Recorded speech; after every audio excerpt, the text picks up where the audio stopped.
बिस्मिल्लाहिर्रहमानिर्रहीम।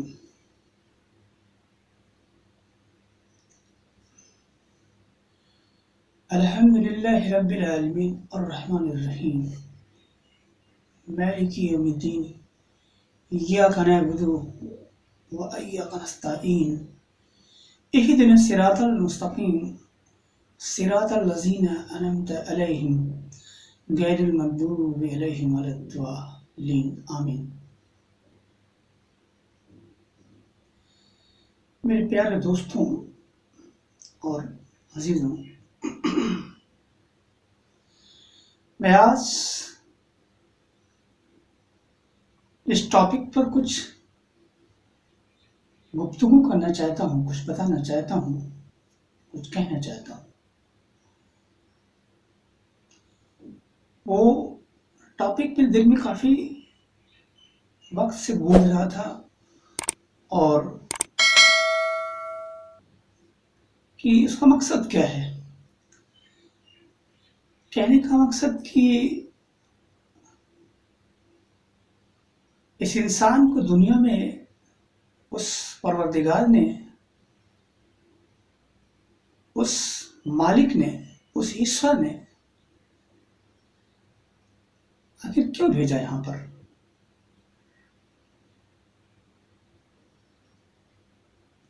उसे क्या भेजने की जरूरत थी हमें दुनिया में।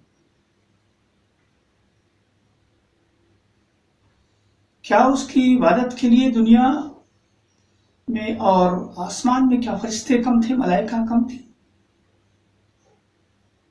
जो कि पहले से मौजूद थी, पहले से ही, इससे पहले इंसान के वजूद से पहले वो हैं। लेकिन फिर भी तो आओ इस बात की तस्दीक करें, ढूंढें आखिर क्यों इंसान क्यों दुनिया में आया यहाँ पर, और उसने किस मकसद के लिए इंसान को क्यों भेजा है दुनिया में। इसकी कुछ वजह तो होगी ना, क्योंकि भाई मकसद कुछ नहीं है। उस परवरदिगार ने किसी चीज को बेमकसद नहीं पैदा किया है। कोई भी चीज, दुनिया की जो भी चीज है आप देख लें, बेमकसद कुछ नहीं है। तो क्या इंसान को बेमकसद पैदा किया है? ऐसा नहीं हो सकता। तो सूरह फातिहा से अगर हम इसकी देखो, उसमें क्या अल्लाह कहता है। अल्लाह कहता है कि अल्हम्दुलिल्लाहि रब्बिल आलमीन, सारे जहानों का मालिक वही है, सारे जहानों का पालनहार वही है। मीन्स वो परवरदिगार जो सारे जहानों का पालनहार है, वो अर्रहमान अर्रहीम, और निहायत रहम वाला और करम वाला है। अब हम इस दो आयतों के बारे में थोड़ा सा आगे बढ़ते हैं, इसको लेकर के। मीन्स कहने का यहां पर यह है, सारे जहान को पैदा करने वाला, उसको रोजी देने वाला, उसको पालन पोषण करने वाला वही है। मीन्स कहने का मतलब यह है कि दुनिया जो है, पूरे जहान जो है, उस परवरदिगार की मिल्कियत है। अब उस मिल्कियत में आदमी औलाद को क्यों भेजना चाहा, उसने इंसान को बनाना क्यों चाहा।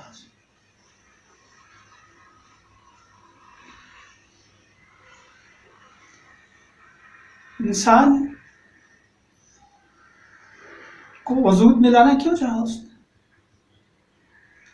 बात बड़ी सीधी से है। कहता है कि सूरह फातिहा की दूसरी आयत क्या कहती है, अर्रहमान रहीम, बहुत ही निहायत रहम वाला और करम वाला है। अल्लाह की सिफत है, वो रहीम है, करीम है, वो निहायत रहम वाला है। उसकी रहीमी को तो कोई अंदाजा लगा नहीं सकता, कोई इंसान क्या, कुछ नहीं, कोई लगा सकता।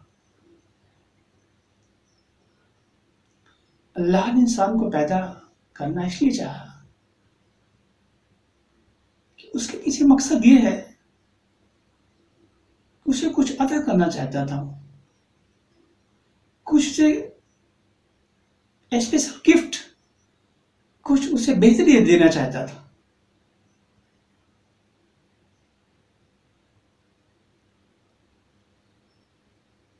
जैसे कि अगर हम हमारे बच्चे हुआ करते हैं, हम एग्जाम्पल के तौर पर अगर लें, हमारे बच्चे होते हैं और हम कहते हैं बच्चों आप अच्छा से पढ़ाई लिखाई करो, दुनिया में अच्छी तरीके से रहो,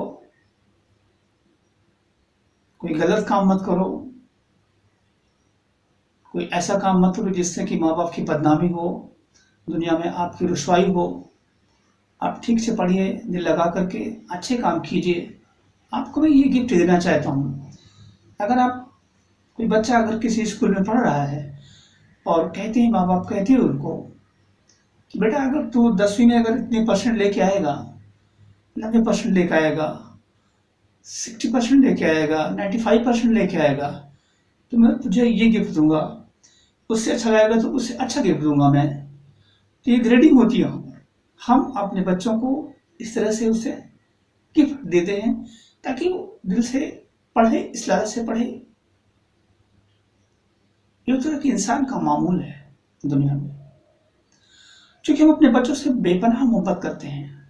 हर कोई माँ बाप जो होता है, जिसने पैदा किया है, अपने बच्चों से बेपनाह मोहब्बत करता है, उसके पीछे पूरी जिंदगी खपा देता है। क्या क्या नहीं करता अपने बच्चों के लिए इंसान, बहुत कुछ करता है।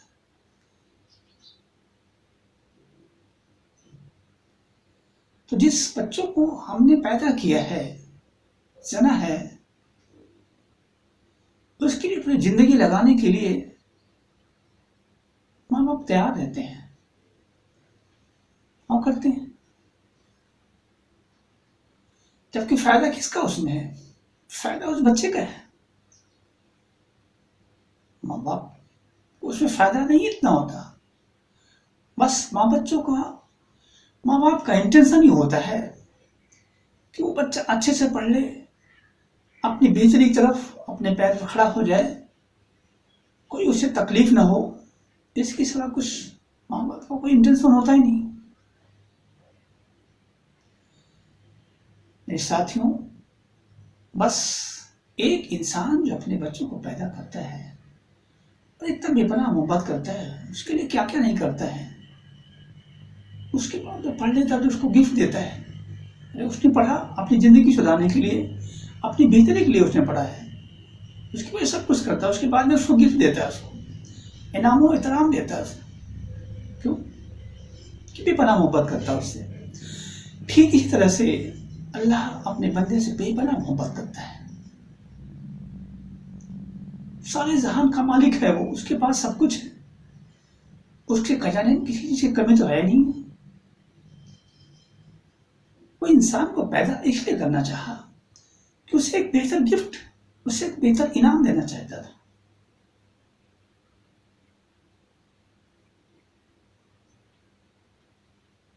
वो गिफ्ट क्या है? गिफ्ट ये है कि दुनिया में भेजा उसने और उसने कहा कि मैंने इंसान को दुनिया में इसलिए भेजा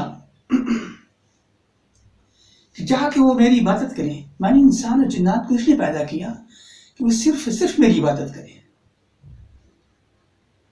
अब इबादत का क्या मतलब है? इबादत करने को क्यों कहा? मेरे साथियों, इबादत का मतलब यह है कि इंसान डिसिप्लिन में रहे।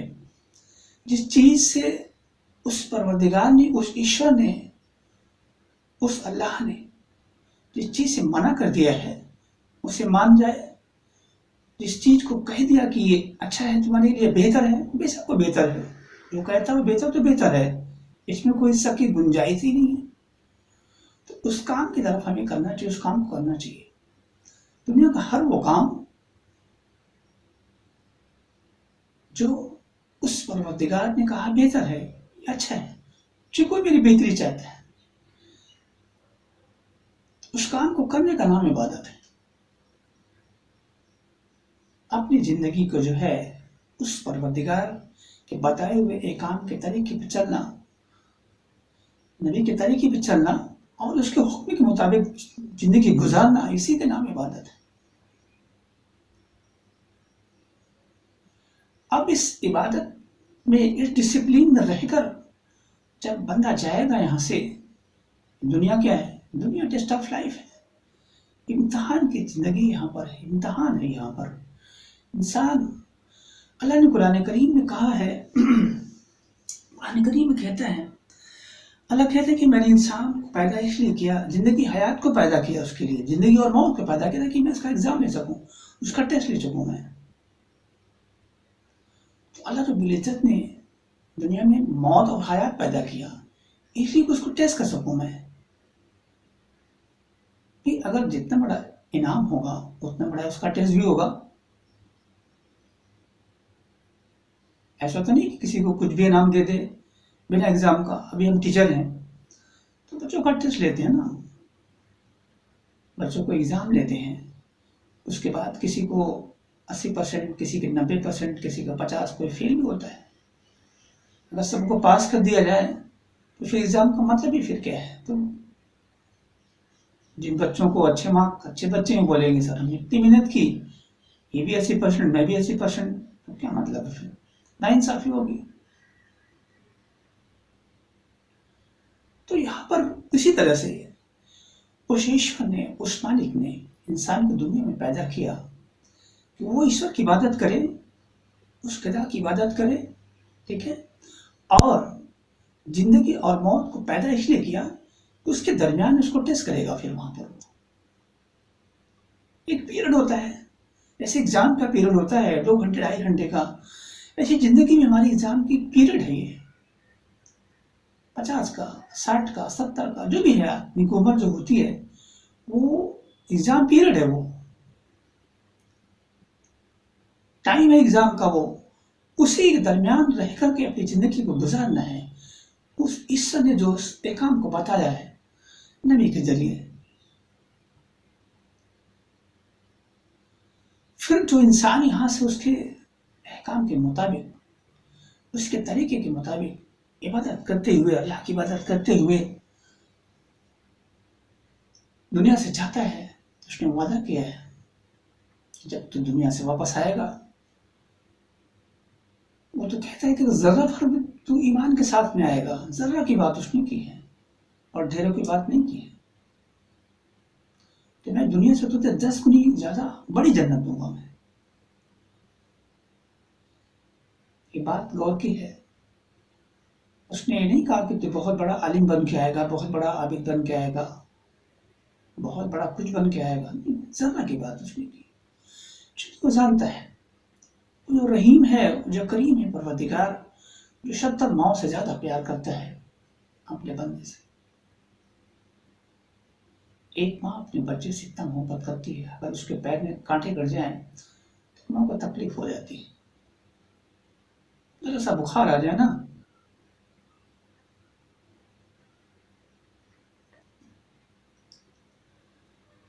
तो माँ बाप का दिल तड़प उठता है अपने बच्चों के लिए। और उस मालिक जिसने पैदा किया आपको, जो 70 माओ से ज्यादा प्यार करता है, तो उस मालिक का रहम और करम का क्या हाल होगा, क्या मिसाल होगा, आप समझ नहीं सकते, तसव्वुर नहीं कर सकते आप उस परवरदिगार। तो आदम को बनाया उसने मिट्टी से, रूह होके उसने। उसके बाद अल्लाह ने कहा, आदम तुम जाओ आराम से जन्नत में खाओ पिए, जहां से जाओ वहां जाओ, लेकिन एक दरख्त के पास मत जाना, मना किया। लेकिन आदम को शैतान ने बहकाया और उस बहकावे में आ गया और उस फल को खाया। और फिर अल्लाह ने एक मुकर्रर वक्त के लिए दुनिया में उनको भेज दिया यहाँ पर। और शैतान ने भी टाइम मांग लिया, उसने भी वक्त लिया कि हम तेरे नेक बंदों को बहकाता रहूंगा।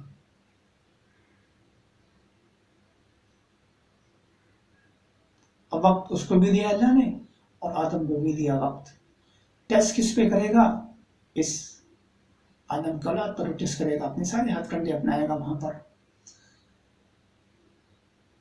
एक उधर है बहकाने के लिए, आपको संभलना है, आपको बता दिया गया रास्ते, आपको संभलना भी चलना है। उस संभल के रास्ते पर चलेंगे तो आपको वहाँ पर जन्नत देगा वहाँ पर। और जन्नत का तसव्वुर इंसान दुनिया में नहीं कर सकता है। जन्नत इंसान के लिए वो गिफ्ट है जो अल्लाह की वजह से जोड़ता है। किसी इंसान के लिए इससे बेहतर गिफ्ट, इससे बेहतर इनाम क्या हो सकता है कि वहां जाकर जो चीज चाहे, दिल में चाहे वो चीज हाजिर उसके लिए। ये सिफत इंसान की नहीं हो सकती।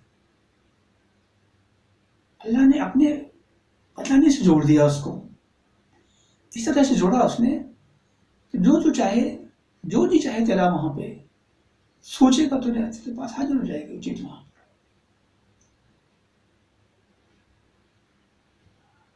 ना वहां काम करने की जरूरत, ना कुछ करने की जरूरत। वहां की जिंदगी ऐसा की जिंदगी है। तो जिंदगी पाने के लिए कुछ करना पड़ेगा इंसान को। बस इसके लिए इंसान को ऊपर वाले ने यहाँ पर उस मालिक ने पैदा किया है तो वो बेहतर दे सके, वहां पर एक बेहतर लाइफ उसको दे सके। वो जिंदगी जो कभी खत्म होने वाली जिंदगी नहीं, वो लामादुर जिंदगी है। वहां पर उसने अमर और अजल कर दिया। वहां पर यहाँ की जिंदगी तो मुख्तसर जिंदगी है ना, खत्म हो जाएगी। न जाने किस वक्त किसकी आंख बंद हो जाए, कुछ ठिकाना नहीं है। लेकिन वहां की जिंदगी जो है ऐसी जिंदगी जो खत्म नहीं होगी, इसकी मौत ही नहीं है। और उस ना मौत वाली जिंदगी में उसने इतनी बेहतरी पैदा की है, इतनी बेहतरी पैदा की है, उसका कोई तसव्वुर नहीं कर सकता कि इंसान। और ये अल्लाह का वादा है, अल्लाह का वादा, उस परवरदिगार का वादा, उस ईश्वर का वादा सच्चा और पक्का है। इसमें कोई शक करने की गुंजाइश ही नहीं है। तो अल्लाह ने इंसान और जिन्नात को अपनी इबादत के लिए पैदा किया दुनिया में, और उस इबादत के पीछे का जो मकसद था उसे वो बेहतरी देना चाहता था, वो जन्नत देना चाहता था, वो इनाम इकराम देना चाहता था। इसलिए उसने दुनिया में इंसान को पैदा किया। और ना उसकी जरूरत, उसे तुम्हारी जरूरत ही क्या थी? तो तुम्हें बेहतरी देना चाहता था, तुम्हारी बेहतरी के लिए पैदा किया। तुम्हें तुम्हारी इबादत की जरूरत उसको नहीं है। उसके लिए तो ऑलरेडी पहले से ही उसके पास बहुत सारे फरिश्ते हैं, मलाइका, कोई रुकू में, कोई सजदा में। क्या जरूरत है तुम्हारी? लेकिन ऐसे तुम अपने बच्चों को इनाम इकराम देना चाहते हो बेहतरी के लिए, वैसे अल्लाह भी, तुम अल्लाह के बंदे हो, तुमको उसने अपने हाथों से बनाया है, बेपनाह मोहब्बत करता है। इसलिए तुम्हें दुनिया में पैदा किया, और उसने जो वादा किया उसने सब किया। अल्लाह कहता है कि हर जानदार को मौत का मजा चखना है और मेरी तरफ वापस आना है। सूरह अनकबूत की आयत नंबर 29 में अल्लाह कहता है कि हर इंसान, हर नफ्स को मौत का मजा चखना है। जो भी दुनिया में आया है उसका मौत, उसको दुनिया से जाना बरहक है। इसमें कोई शक नहीं है, किसी को शक नहीं है।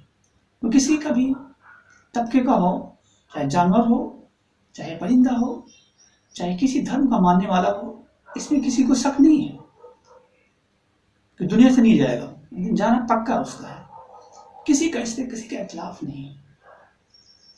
और उसी आयत में कहता है कि और फिर मेरी तरफ वापस आना है। जब उस वाक्य का, उस सेंटेंस का फर्स्ट पार्ट, पहला पार्ट जो क्या कहता है, हर नफ्स को मौत का मजा चखना है, ये तो दिख रहा है इंसान को, दुनिया में दिखता है, हर किसी को दिख रहा है। और फिर कहता है और फिर मेरी तरफ वापस आना है, ये नहीं दिखता इंसान को, क्योंकि वो मरने की बात की है। जब इंसान मौत तक, मौत को पहुंच जाएगा, उसके बाद उसकी तरफ वापस जाना है। जब जाना है तो उसके बाद हिसाब किताब भी है वहां पर। जब उस सेंटेंस का 50% आज तक आप देख रहे हैं सब 100% सही है। आधा सेंटेंस ये किसी के खिलाफ नहीं है। जब से दुनिया बनी है तब से लोग मर रहे हैं, मौत हो रही है, जा रहे हैं, वापस जा रहे हैं, लेकिन इंसान आया है तभी जा रहा है ना।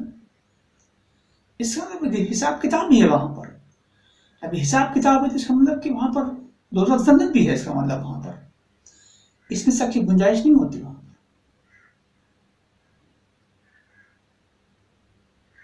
तो अल्लाह रब्बुल इज्जत ने उस परवरदिगार ने जो कहा है उसमें शक की गुंजाइश है ही नहीं। जब हिसाब किताब है वहां पर तो आपके सारे कारनामे भी वहां पर होंगे जो आपने दुनिया में किया है, अच्छा किया है, बुरा किया है, वो सारी रिकॉर्डिंग आपको मिलेगा। मेरे साथियों, उस परवरदिगार ने इंसान को पैदा इसलिए किया है उसको बेहतरी देने, उसको एक बेहतर जिंदगी देने के लिए पैदा किया है।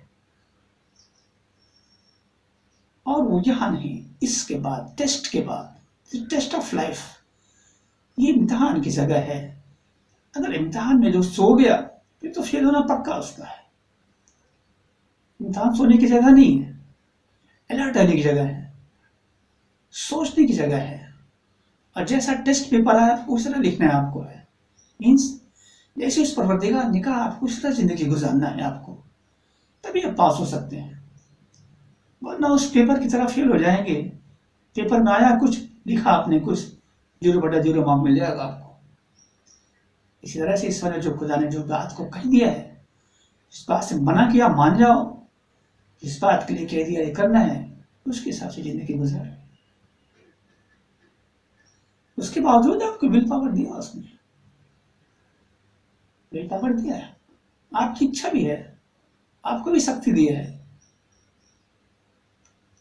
कि आप चाहें तो अच्छा करें, आप चाहें तो बुरा करें, आपको भी ताकत दी है। जजा कजा का उसने हिसाब किताब रखा है। ऐसा नहीं कि सब कुछ वही करना है, करना तो उसका माशियत होती है उसमें, लेकिन तुम्हें भी उसने हाथ दिया है, आंख दिया है, जबान दी है। अल्लाह कुरान करीम में कहता है, क्या मैंने तुझे 2 आंखें नहीं दी है, तुझने जबान नहीं दी है, तुझने दिमाग नहीं दिया है, अल्लाह सब कुछ दिया है। आपको छोड़ दिया और बता दिया ये सही है गलत। आपको डिसाइड करना है कभी क्या करना है।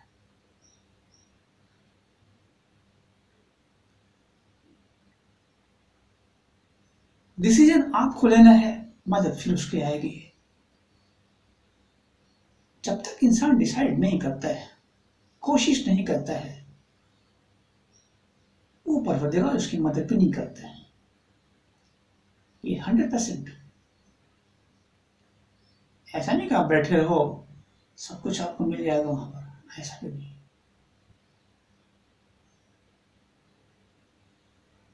सोचने की ताकत आपको है, दिल में ख्याल आप लाओ अच्छाई की, फिर अल्लाह आपको उस तरफ अग्रसर कर देगा, आपको उस तरफ आगे बढ़ा देगा आपको।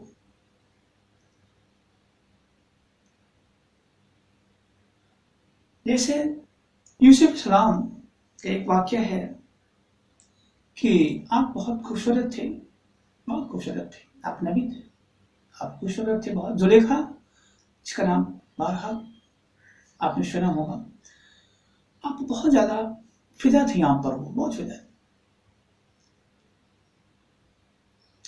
एक बार उसने क्या किया कि आपको लेकर के बहला फुसला करके आपको अपने कमरे के अंदर लेती चली जा रही थी, लेके जा रही थी, उसके बाद वो ताला लगाती हुई जा रही थी। आप मासूम, नबी मासूम होता ही है।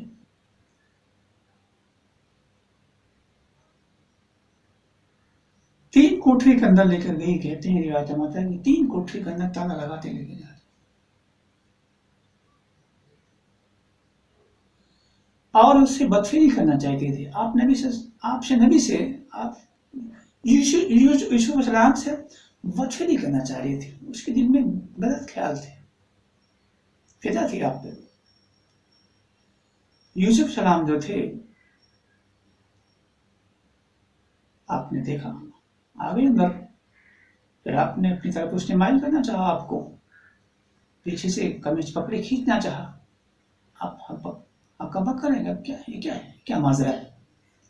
आपने देखा दरवाजे पे ताले लगे थे, वहां पर ताला बंद है।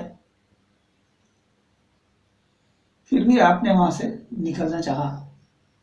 दरवाजे तक आते हैं, ताला खुलता गया, निकलते गए, आप बाहर निकल गए। देखिए, इस वाकये से दो चीजें मिलती हैं।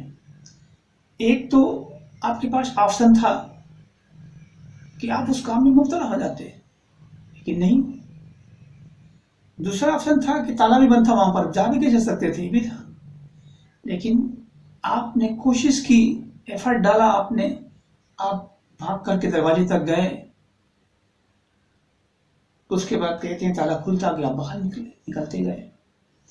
अगर आप दरवाजे तक भाग के नहीं जाते तो ताला नहीं खुलता वहां पर। अल्लाह कहता है कि आप अपना काम करो, अपने हक का काम अदा करो, फिर बाकी काम खुद कर देगा। अल्लाह कुरान करीम में कहता है कि जब मेरा बंदा चल के आता है तो उसको दौड़ के आता हूं मैं। जब एक बारिश आता है तो उसके बाद दो बारिश आता है। तो ये जो कुरान करीम की आयतें हैं, ये सारी चीजें उसी तरह इशारा करती हैं। तुम सोचो पहले, तुम चलो तो पहले, तुम कोशिश तो करो चलने की, संभालना उसका काम है। तुम चलोगे नहीं और बैठे बैठे संभालना, फिर वो नहीं। आपको भी था पीछे की जजा गजा का मसला अपना रखा है। अगर उसने सब संभालना है, फिर दूसरा जन्नत का मसला क्या है। फिर तो जिसने अच्छा काम किया वो भी जन्नत में, जिसने बुरा काम किया वो भी जन्नत। बात ऐसी नहीं है। बात यह है कि आप को पहले दिमाग में लाना है किसी चीज को। आपने बारहा सुना होगा कि जो अपनी मदद करता है तो उसकी मदद करता है। उस कौम की हालत नहीं बदलती जो कौम अपनी हालत खुद बदलना नहीं चाहती। तो ये इसी का नतीजा है कि आप पहले, अल्लाह ने आपको पावर दी है, आपको ताकत दी है, आपको समझ बूझ दी है। आप पहले आगे बढ़ो बेहतरी तरफ, वो बेहतर कर देगा। बात बहुत बड़ी है। आज इस पॉइंट पर ही खत्म करते हैं। इंशाल्लाह नेक्स्ट वीडियो में आगे कंटिन्यू कर लेंगे।